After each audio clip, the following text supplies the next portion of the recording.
It's been a really hard week. On KREM 2 News at 5 tonight.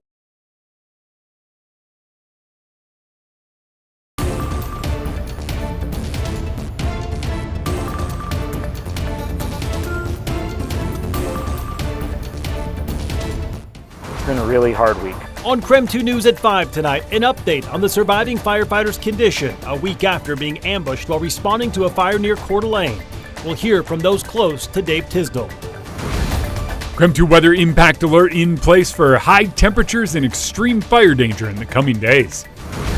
We'll have active flames the next couple days. Crews continue to fight the Aubrey Fire in Riverside State Park a day after it sparked and prompted evacuations. The latest tonight. Good evening and thank you for joining us for KREM 2 News at 5 tonight. I'm Mark Hanrahan. The Coeur d'Alene fire engineer injured in an ambush last week is now on the road to recovery. The fire department shared an update on his condition earlier this morning. KREM 2's chief journalist Amanda Rowley joining us live from the fire station where he works, sharing thoughts from the firefighters themselves for the first time since the ambush. Amanda? Right now, Coeur d'Alene fire engineer Dave Tisdall remains in stable condition in the ICU. He suffered a single gunshot wound to the back, but he has a long road to recovery. But his team here at Station 3 is optimistic he'll make a return to work. Coeur d'Alene fire engineer Dave Tisdall is surrounded by family as he recovers from critical injuries suffered in last week's ambush. Meanwhile, his extended family here at Station 3 are hopeful he'll make a quick recovery. None of this is easy, and it shouldn't be easy. This should all be hard. If we were good at this, we'd have a big problem. During the ambush, Tisdall was attacked by gunfire. The fire department says he suffered a single gunshot wound to the back. This collapsed his left lung, damaged his clavicle, shattered several ribs, and caused spinal swelling. Right now, they say he can't move his legs, but they are hopeful this will change when swelling subsides. It's been a really hard week. I've been back to shift. I've been back to work for one set. We worked 2 days at a time, and his presence was not being here was felt. Captain Nate Hyder says Tisdall helped save the lives of Fire Battalion 5 the day of the shooting. Dave was able to alert Battalion 5 to get down and get out of the line of fire. And Battalion 5 was able to start getting the radio traffic out. Dave's actions saved a lot of lives that day. This kind of heroism came as no surprise to Tisdall's team. They say that's just who he is. I would consider Dave my closest friend in the department. The cool part about Dave is I think there is a long, long line behind me of people that would say the exact same thing. Dave would stop what he's doing. If you were working on a project at home and needed help, he would come help. Mentor, expert, friend. This extended family cares a great deal for Tisdall, and they eagerly await his return. And Tisdall still has a way to go to recover from these critical injuries. Meantime, there are donations that are still being accepted to support him and his family. You can find that information on KREM.com. Reporting in Coeur d'Alene, Amanda Rowley, KREM 2 News. All right, Amanda, thank you very much. And celebration of life services are planned for the 2 firefighters that were killed in that ambush. Coeur d'Alene Fire Department will hold 2 celebrations of life. A ceremony will be on Thursday that will be dedicated to Coeur d'Alene Fire Department Battalion Chief John Morrison. Another memorial on Friday will honor Kootenai County Fire and Rescue Battalion Chief Frank Harwood. Both services will take place at the Hagedon Event Center in Coeur d'Alene. The service not open to the public. Just head to KREM.com for other ways to send condolences to the families of the fallen firefighters. The Aubrey Fire near Spokane burned 40 acres and prompted evacuations. People across Spokane could see that smoke on the fire from miles away. You are now looking at some of the viewer photos taken near Indian Trail. And KREM 2's Laura Petty also was at the scene yesterday and today reporting on this, and she went back there to look at the aftermath of the fire. Perched on the overlook, you can see the Spokane River sparkle in the sun, the bowl and pitcher area a city jewel. This is one of the best overlooks we have in our park system in this side of the state.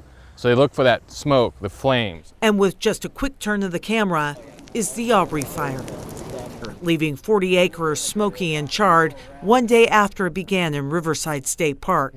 In a very short period of time, had to evacuate our 2 largest campgrounds at Riverside, and we have limited staff on weekends, so it was a scramble for us to get everybody evacuated and safely out of our park. The fire damaged the only privately owned home in the park, and flames clawed the rock face, coming dangerously close to a neighborhood. People having to evacuate until crews could gain control. So the hand crews are continuing putting fire trail in that rocky area. Quick responding air support dampened flames Sunday, and firefighters worked all night and throughout Monday, each area having to be searched and vetted for hot spots. A slow and sluggish process, but necessary to keep the fire knocked down. Just like a campfire, stir, feel, add water.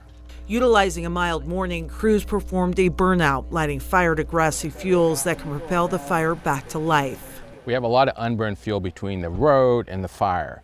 Black burned fuel can't reburn, so we like everything up to the fire trail to be black. Nearby, a helicopter sat silent, on standby if needed, because while the fire danger is dramatically reduced, it's not over. No, we'll have active flames the next couple of days as they do what we call looking for every single heat source.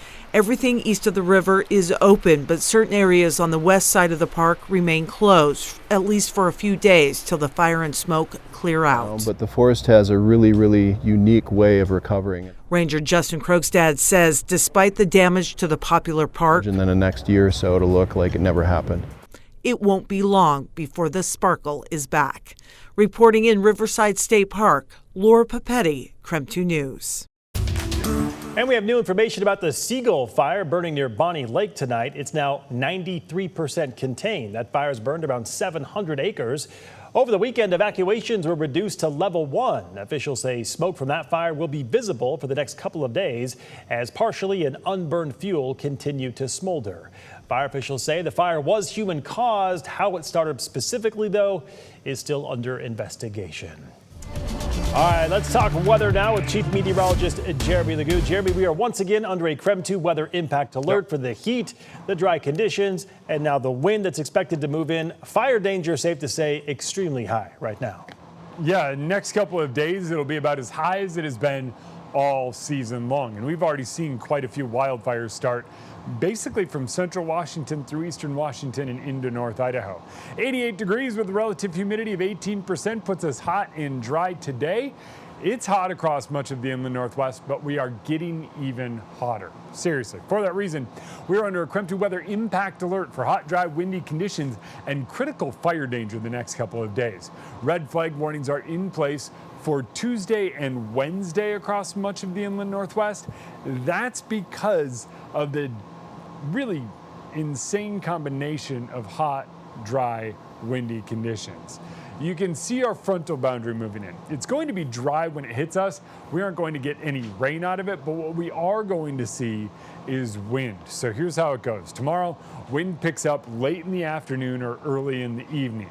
Then as we move from Tuesday into Wednesday, we'll see another wave move through. All of our moisture stays well off to the north, but we will see wind gusts up near 40 miles per hour on Wednesday. So tomorrow 20 to 30, Wednesday 30 to 40. And for those reasons, we're under weather impact alerts, red flag warnings, and tomorrow a heat advisory as we top out near 96. We do calm down Thursday. It gets even calmer Friday and Saturday, so we just have to get there. And it's going to be a lot these next couple of days. We'll check back in with you later in the show. A new potential lead in the effort to find the man accused of murdering his 3 daughters in Wanachi more than a month ago. U.S. Marshals now say they believe that Travis Decker might be in the Sawtooth National Forest outside the Boise area. Authorities are asking for information from anyone who was in the Bear Creek area in the last 24 hours.